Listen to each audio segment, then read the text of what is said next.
Après avoir voulu démontrer la coercition, c'est-à-dire le fait de contraindre, avec le témoignage accablant de Cassie, le procureur de New York en charge de l'affaire P. Diddy est passé au volet trafic et transport d'êtres humains en vue de la prostitution.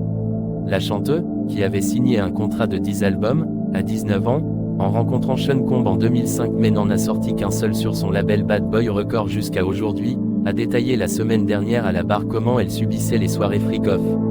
Elle avait évoqué la drogue, fournie par le rappeur, qui lui permettait de se dissocier de son corps pendant les orgies, et la peur, si elle refusait, des réactions violentes de celui dont elle a été la compagne par intermittence pendant 11 ans jusqu'en 2018.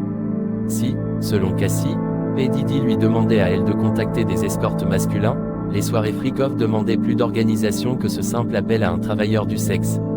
Et c'était donc l'équipe du rappeur qui gérait cet aspect, de la réservation d'une chambre d'hôtel à l'achat de lubrifiants, comme se retrouver en très grande quantité par le FBI lors de 2 raids simultanés, ainsi qu'en a témoigné, ce mercredi, George Kaplan. L'homme de 34 ans a travaillé de septembre 2014 à décembre 2015 en tant qu'assistant exécutif pour P. Diddy, un travail de 80 à 100 heures par semaine, payé $125 000 par an précise USA Today. Ces tâches, comme il l'a expliqué à la barre, ont consisté à protéger P. Diddy et son image publique, mais aussi réserver des chambres sous un faux nom, Frank Black, en référence à Frank White, surnom utilisé par Notorious Big, signé sur Bad Boy Records et tué en 1997.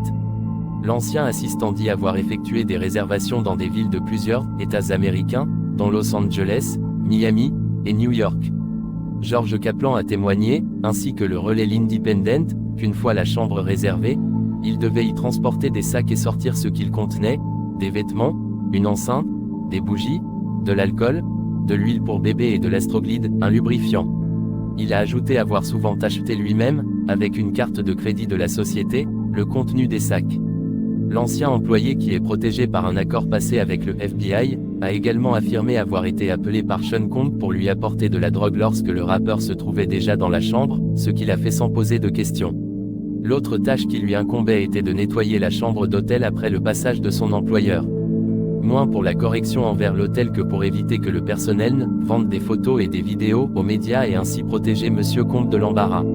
George Kaplan a aussi raconté que P. Diddy le menaçait presque chaque mois de le licencier, tantôt d'une façon qui se voulait pour le motiver, tantôt de façon méchante.